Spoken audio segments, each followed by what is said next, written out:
Alright guys, welcome back to another video. It's your man Jay. I wanted to go ahead and show you the Pixel 4a in a different setting here. I'm just going to be talking about the device and why I think it definitely is something you should consider. And this device that's going to be reckoned with, that needs to be reckoned with over the coming holiday season and into next year.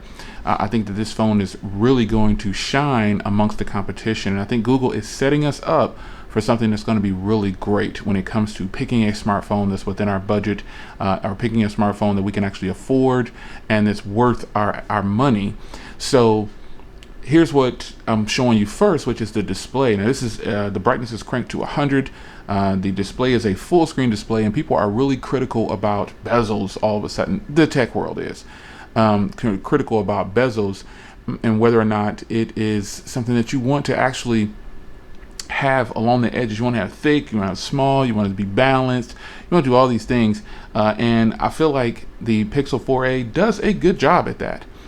I think it does a great job at giving you a full screen display and something that you can enjoy media consumption on. It does have the little camera hole at the bottom down there. It's actually on the top left, but I have the phone tilted obviously, so just wanted to show you the display. It does have stereo speakers, but there's really no need to get into that. They are great, and I think you will be hard pressed to dislike the speakers on here. So I'm going to crank we got to crank it back up a little bit. Let's just leave it cranked up.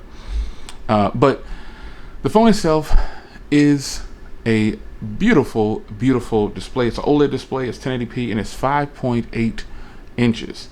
This is a very compact size device. Let me grab the note here. It is a very compact device, even though it has a big display. And obviously this is 6.7 and this is 5.8. So, but I'm just giving you a gist of the size of the device because you're gonna want to have a phone that is small in size, but at the same time be very nice with a large display. And I think Google has done right by us with the Pixel 4a. So having that small body with a very nice display, I think you're gonna like this phone. So that's something that I think you're really gonna enjoy, and you'll always be able to relate back to the price of the device, which is something that people tend to do, to see how much value they're actually getting with something, and it's gonna be price. That's what's gonna happen. You're gonna determine whether or not you think it's a good price or not, and I think that's something that you should pay attention to. So with that being said, the price is $350. What more could I say about it? It's priced just right. It's in the right spot for today's world, and I feel like Google knew what they were doing. And again, I think they're just setting us up for something really good down the line, you know, because some people will talk about the internals and how they should have done more, but I'll get into that in a second. But the price is $350, and on the record, off the record, to the side of the record, whatever, it is totally worth $350. It totally is. Now, one important factor of a device when I was talking about screen is the size of a device. Now, holding this in the hand, you really get some sense of, wow, this is a big screen on a phone, and it may look small and compact in my hands, but for some people this phone is huge. But this is a good size phone for day-to-day tasks. You can even put it in a case and you'll still have a nice comfortable feel in hand, in pocket, in purse, wherever you carry your phone at. This is a great size. Now, if you saw on the back of the device there, it actually has a fingerprint reader, which is something that most phones just don't have these days. They don't give fingerprint readers, and I find that very strange. But this is in a time where we are right now. You're going to need to unlock your phone, and getting into your banking apps and things like that, it's going to be really important for you. So you'll need that, because we're wearing masks right now, and that is not a good look, trying to put your mask down. And some people said updates have come to certain phones, I forgot which phone it is, where you can actually scan your face with the mask on. I don't think that's secure at all, but nonetheless, fingerprint reader is another part of the hardware that I really enjoy. Now, another part of the hardware that I enjoy is the internal storage. It is 128 gigs of internal storage in this phone. And for the price point, and when you compare it to other phones out there that have 128 gigs and they cost 3 to 4 times the price, you start to wonder, like, wow, is this really worth it?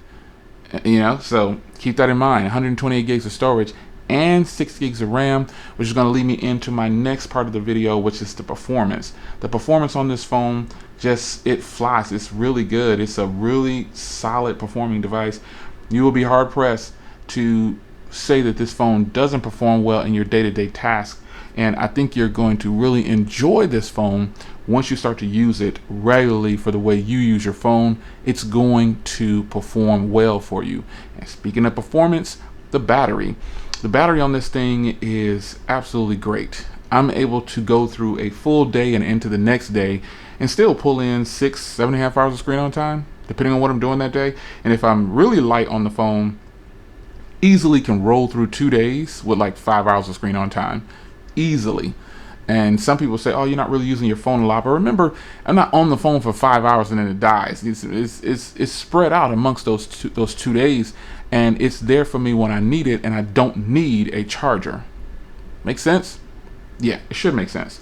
Battery life also depends on the user. So I think you need to keep that in mind when you hear people discussing battery, myself included. You always need to think about you as a person and how you use your phone and how it's going to help you out and what your battery life is going to be like. Now, this phone does have a headphone jack, and it is something that is very rare these days. And it shouldn't be rare. I mean, there's no reason to not put a headphone jack on phones today. And if you're not going to put a headphone jack, give Type-C headphones or give an adapter, give something to where you can actually still plug in if you want to. So it does have a headphone jack. And another thing about this phone is that it's really, really nice that it works on all carriers. That's something that we rarely see. Phones don't always work on all carriers.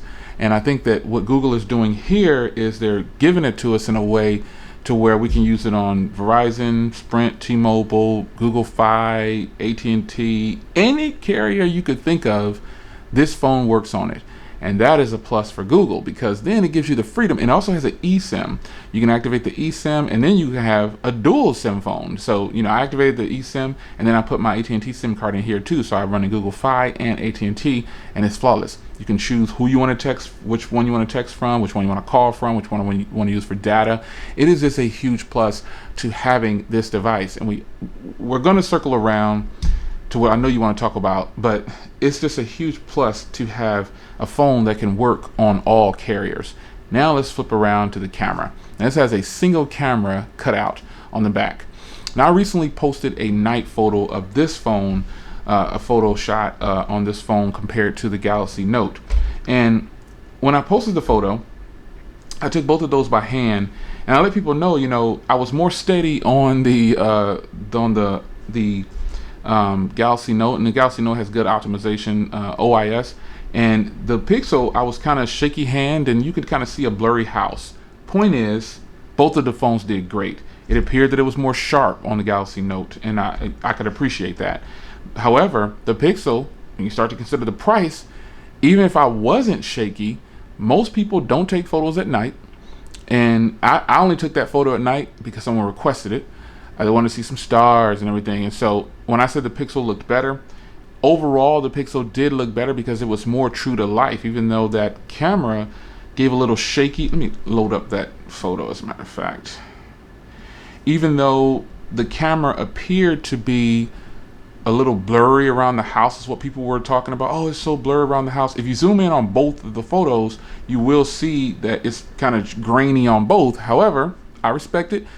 The picture on the Pixel did look a little shaky. Maybe it was me.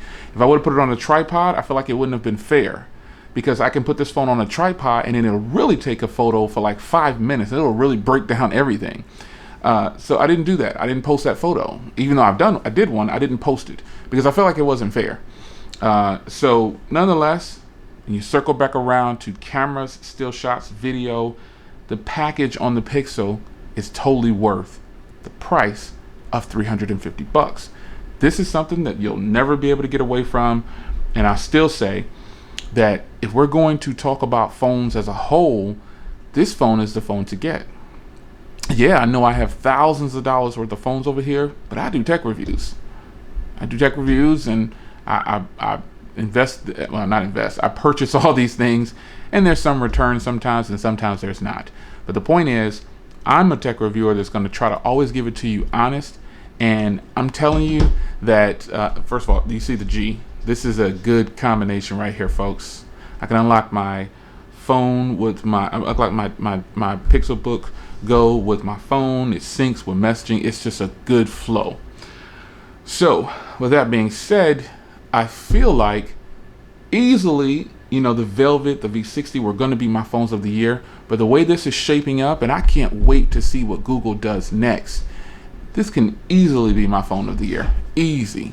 Really easy. It can easily be my phone of the year without question. And I can only imagine what the Pixel 5 is going to be like and what the Pixel 4a 5G, if there'll be a big difference, if they'll change some specs, if they'll change the memory. I don't know what they're going to do, and you don't either. So we're going to wait until those drop, and hopefully I'll be able to show them to you right here on the channel and compare them to the 4a, and we'll see how this goes down. But for right now, the 4a, you really should consider purchasing it. If you haven't already, you need to check it out. Grab it at Best Buy. You can get discount on carriers. You know, grab it at Google Fi. Grab it directly from Google. There is a bunch to like about this phone, and I think that you'll be hard pressed to pass on this for the price, man. It's so difficult to ignore this phone. It's your man Jay. Hope you guys enjoyed, and I'll see you in the next one. Take care.